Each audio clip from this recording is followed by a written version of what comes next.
तो hello Amit, chapter start होते ही हम देखते हैं यहाँ पर V5 के बिल्डिंग को दिखाया जाता है जहाँ पर दो ऑफिसर एक दूसरे से बात करते रहते हैं। जहाँ पर जो सीनियर ऑफिसर होता है अपने जूनियर से पूछता है क्या तुमने साइन कर लिया है, जिसको सुनकर वो जूनियर ऑफिसर कहता है हाँ सर मैंने कॉन्ट्रैक्ट साइन कर लिया है। इतने में जो सीनियर ऑफिसर होता है अपने जूनियर ऑफिसर से कहता है देखो हमारा काम है यहाँ पर रिसर्च करना, जो लोग इस दुनिया भर में ट्रैवल करते हैं उनसे एक डाटाबेस को तैयार करना जिससे हमें पता चलता है कि कौन सा एरिया ट्रैवल करने में सबसे खतरनाक है। उसके बाद हम उन एरियाज को एक लेवल्स में बांटते हैं जिससे हम कंट्रीज के लिए सेफ्टी इंडेक्स बनाते हैं। और हाँ, तुम्हें जिस स्पेशल यूनिट के लिए रखा गया है उसमें एक इम्पोर्टेंट काम है, तुम्हें सभी रिस्ट्रिक्टेड एजेंसीज के साथ कोऑर्डिनेट करके चलना होगा।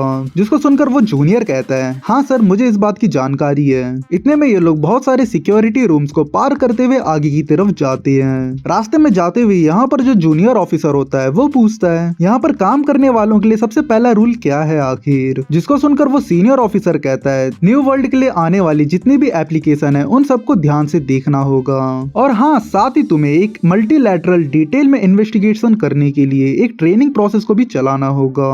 इतने में वो सीनियर ऑफिसर आगे कहता है देखो क्वालिफाइड ट्रैवलर्स के साथ ट्रैवल करना और उनकी सेफ्टी के लिए मैक्सिमम एफर्ट्स डालना यही हमारा काम है। अगर ये चीज सिंपल भाषा में तुम्हारे लिए बोलूं तो हम किसी को भी न्यू वर्ल्ड में जाने नहीं दे सकते। जिसको सुनकर वो जूनियर ऑफिसर कहता है अगर सिचुएशन जरूरी हो तो उन्हें एक छोटी रस्सी से बांध कर रखना होगा ना। और हाँ भाई लोग यहाँ पर छोटी रस्सी का मतलब ट्रीटी में साइन करने से है।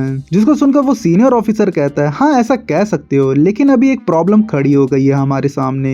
जिसको सुनकर वो जूनियर ऑफिसर कहता है आपका मतलब काकेन नेशन से है ना। ये बात सुनकर वो सीनियर कहता है हाँ वो लोग अपनी मनमर्जी कर रहे हैं क्योंकि वो लोगों ने ट्रीटी पे साइन नहीं किया था और साथ ही उन लोगों ने स्क्रीनिंग प्रोसेस को तो बाईपास कर लिया है, वो भी ट्रीटी में साइन नहीं करके। लेकिन अभी वो लोग अल्टीमेट एक्सेस की डिमांड कर रहे हैं जो कि सबसे बड़ी प्रॉब्लम यही है हमारे लिए क्योंकि उनकी जो ट्रिप है वो दर्शनीय स्थल की सैर करने के लिए नहीं है बल्कि बिजनेस यानी कॉलोनाइजेशन के रूप में वो लोगों ने अपने आप को दर्ज किया है। तो भाई लोग यहाँ पर सिंपल भाषा में बता देता हूँ इस चीज को भी, काकेन के जो लोग है डार्क कॉन्टिनेंट में पिकनिक मनाने की जगह वहाँ घर बसाने की कोशिश कर रहे हैं। इस चीज को लेकर यहाँ पर V5 वाले लोगों को प्रॉब्लम है। फिर इतने में हम देखते हैं यहाँ पर ये दोनों लिफ्ट से अंडरग्राउंड फैसिलिटी की तरफ जाते हैं। रास्ते में जाते हुए यहाँ पर वो सीनियर यहाँ पर अपने जूनियर से कहता है तुम्हें पता है न्यू वर्ल्ड के गेट कीपर सबसे ज्यादा किस चीज को हिट करते हैं, जिन लोगों के अंदर मैनर्स नहीं होते। अगर हमारा नेगोशिएशन फेल हो जाता है तो नेक्स्ट मंथ काकेन को रोकना बहुत ही मुश्किल हो जाएगा। जिसको सुनकर वो जूनियर पूछता है तो फिर क्या हो सकता है आगे। ये सवाल सुनकर वो सीनियर कहता है पेंडोरा बॉक्स, जिस ढक्कन को हमेशा के लिए बंद रहना चाहिए वो खुल जाएगा। जिसको सुनकर वो जूनियर थोड़ा सा हैरान होते हुए यहाँ पर कहता है फिगर ऑफ स्पीच। ये बात सुनकर यहाँ पर सीनियर कहता है हाँ मुझे भी ये बात पहले बकवास लगी थी जब मैं यंग हुआ करता था, वो भी यहाँ आने से पहले। ये बोलते हुए वो लोग एक सीक्रेट रूम के अंदर एंटर करते हैं जहाँ पर हम देख पाते हैं बहुत सारे अजीब अजीब क्रिएचर्स को ट्यूब के अंदर बंद कर रखा गया होता है। जिसको देखकर वो जूनियर ऑफिसर शॉक होते हुए बोलता है आखिर ये सब क्या है यहाँ पर। जिसको सुनकर वो सीनियर कहता है ये सभी लोग इंसान हैं, या फिर तुम कह सकते हो कि ये इंसान हुआ करते थे। और फिर वो आगे कहता है एक बुक है जिसका नाम journey to the new world है जो कि कुछ सेंचुरीज पहले पब्लिश हुआ था, जिसको एक पागल आदमी की उठपटांग बातें समझी जाती थी। उस टाइम पे इस चीज को कहानी की तरह कैटेगराइज किया गया था लेकिन अब इसका एग्जिस्टेंस एक लेजेंडरी बन गया है। उसके बाद वो सीनियर अपने जूनियर को एक बुक की कॉपी देते हुए बोलता है देखो तुम्हारा पहला काम है इस बुक को अच्छे से रीड करना। जिसको सुनकर वो जूनियर ऑफिसर कहता है ठीक है सर, लेकिन वो सब क्या था। ये बात सुनकर वो सीनियर कहता है न्यू वर्ल्ड में कदम रखने की सबसे बड़ी कीमत चुकाई है वो लोगों ने और साथ ही ये चीज अभी भी हो रही है। वैसे भी अभी तुमने बहुत सारी टावल की तरह निचोड़े हुए बहुत सारी बॉडीज को देखी है और साथ ही तुम्हारे पास वो बुक है, उसमें उन लोगों का रिकॉर्ड है जो वहाँ गए थे और उन्हें गला घोट कर मार दिया गया लेकिन उनकी बॉडीज हमें इस तरफ मिली है। जिसको सुनकर वो जूनियर पूछता है क्या आपके पास कोई विक्टिम का न्यू वर्ल्ड में जाने का कोई रिकॉर्ड है। ये बात सुनकर वो सीनियर कहता है नहीं वो एक अलग प्रॉब्लम है, लेकिन कुछ लोगों ने इस तरह के काम को देखकर सजेस्ट किया है कि ये काम माफियाज का है, लेकिन बहुत से आई विटनेस की गवाही ने इस थियरी को नहीं माना है। वो सब लोग कहते हैं कि ये सब एक्सीडेंट उनकी आंखों के सामने हुआ है और जो लोग विटनेस में शामिल है वो है डॉक्टर, टीचर और पुलिस वाले।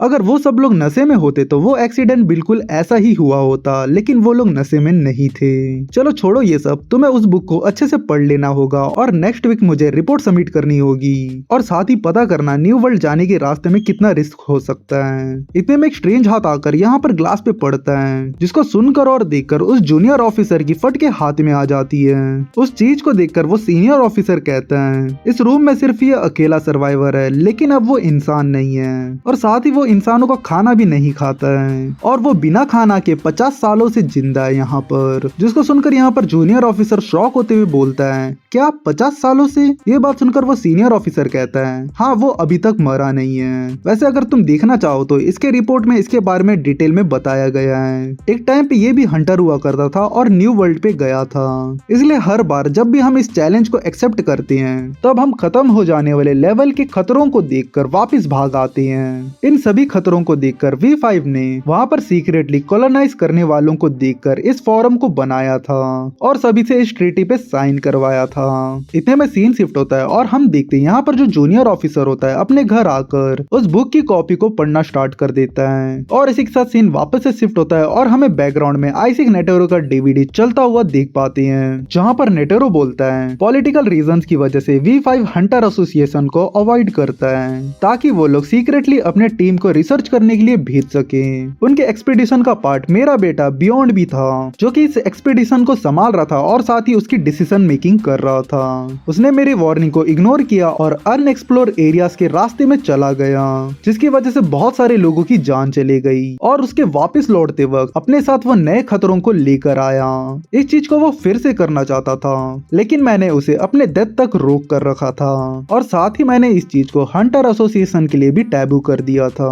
मैंने न्यू वर्ल्ड में सिर्फ 2 बार कदम रखा है जब मैं जवान हुआ करता था, लेकिन जिस स्ट्रेंथ की मुझे जरूरत थी वो मेरे पास नहीं थी उस टाइम पे, इसलिए मुझे एक ओपोनेंट की जरूरत थी ताकि मैं अपने इंडिविजुअल स्ट्रेंथ को बढ़ा सकूं। भले ही रिजल्ट में हारूं या जीतूं, लेकिन न्यू वर्ल्ड में ये लड़ाई मदर नेचर के साथ थी, जहां पर कोई भी विजेता मौजूद नहीं है और जिस स्ट्रेंथ को मेरे बेटे ने डिजायर किया था उस जगह को एक्सप्लोर करने के लिए, और वो बहुत जरूरी थी, वो शायद मुझसे भी ज्यादा हंटर होना डिजर्व करता है। लेकिन मैं चाहता हूँ कि तुम लोग मेरे बेटे से पहले डार्क कॉन्टिनेंट को एक्सप्लोर करो। जिसको सुनकर सभी ज़ोडिएक्स के मेंबर हैरान हो जाते हैं। इतने में नेटेरो आगे कहता है डार्क कॉन्टिनेंट को रिस्क के साथ पार करके होप के साथ वापस लौटो, और जो डिफिकल्टी लेवल है वो सब एक जैसी है, और वैसे भी एक रिक्वेस्ट है ना कि ऑर्डर, और मेरी इच्छा है कि हमारे हंटर एसोसिएशन के पायनियर लोग इस चीज को पूरा करें। और मुझे मालूम है कि इसका रिवॉर्ड बड़ा होगा, लेकिन जो इसमें खतरा होगा वो रिवॉर्ड से भी बहुत ज्यादा बड़ा होगा,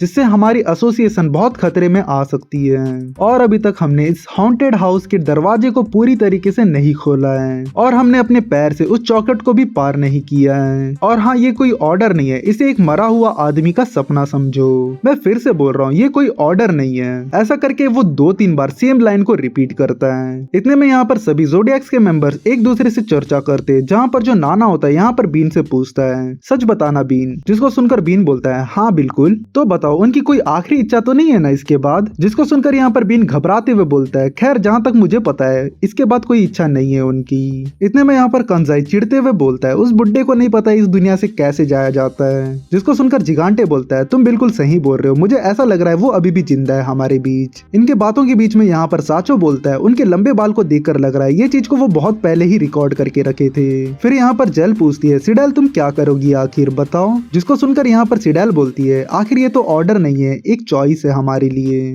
लेकिन उन्होंने ये चीज को जोर देकर कहा है ऐसी बात नहीं है कि हम बाकी लोग को अपने साथ ज्वाइन नहीं कर सकते हैं चीज पे। जिसको सुनकर यहाँ पर जिगांटे बोलता है क्या ये मिशन को हमें ज़ोडिएक्स को ही करना है ना। इनको बात करता हुआ देखकर यहाँ पर सायो कहता है रुक जाओ सब, मुझे डार्क कॉन्टिनेंट जाने में कोई प्रॉब्लम नहीं है, लेकिन मैं बियॉन्ड नेटेरो को हंट करने के अगेंस्ट हूँ। ये चीज को सुनकर यहाँ पर सिडेल पूछती है इसके पीछे का रीजन क्या है आखिर तुम्हारा। जिसको सुनकर यहाँ पर सायो कहता है खैर मैं इसके विपरीत सोच रहा हूँ, हाँ ये बहुत ही कन्वीनियंट है जैसे कि एक दूसरे की केयर करना। सायो की बात सुनकर यहाँ पर कांजाई भी कहता है वैसे भी हम दोनों का सेम गोल है, इसलिए अगर हम उनके साथ इंटरफेयर करेंगे तो ये हमारे लिए सही नहीं होगा, बल्कि अगर ये हमारे लिए एक रेस की तरह देखा जाए तो हंटर एसोसिएशन और काकेन के बीच में ये बिल्कुल फेयर होगा हमारे लिए।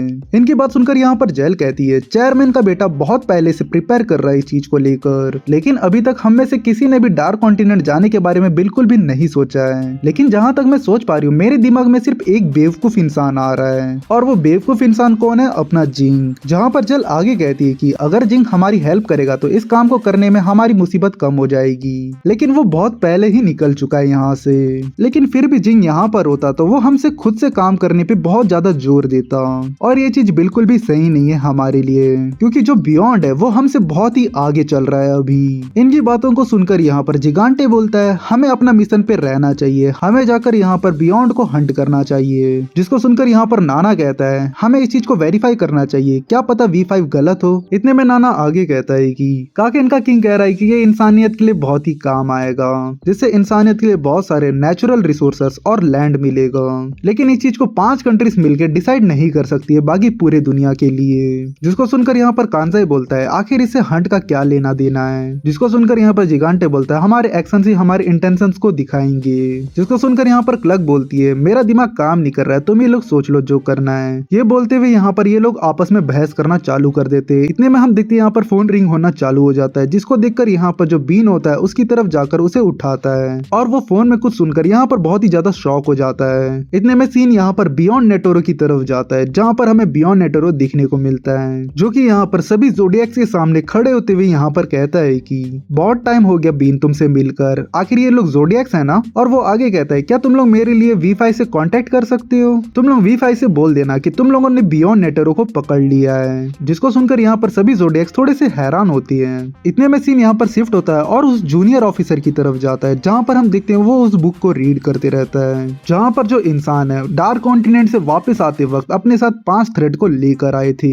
जहाँ पर जो पहला थ्रेट होता है द बॉटनिकल वेपन ब्रायन, जो कि एक स्पीयर सिर वाला यहाँ पर मिस्टीरियस एशियन रूइंस को प्रोटेक्ट करता है। दूसरा है गैसियस लाइफ फॉर्म्स, जो कि डिजायर्स के ऊपर डिपेंड रहती है। तीसरा है अपना ट्विन स्नेक हेलबेल, जो कि एक मॉन्स्टर है अपने शिकार को इस तरह से इन्फेक्ट करता है कि वो खुद को मारने की डिजायर करना चालू कर देता है। और चौथा है beast that keep people as pet pap, जो कि ट्रेड करता है लाइफ और प्लेजर के बीच में। पांचवा है ज़ोबाय द इमॉर्टेलिटी डिसीज, जिससे कभी न खत्म होने वाली आशा और निराशा दोनों आती है।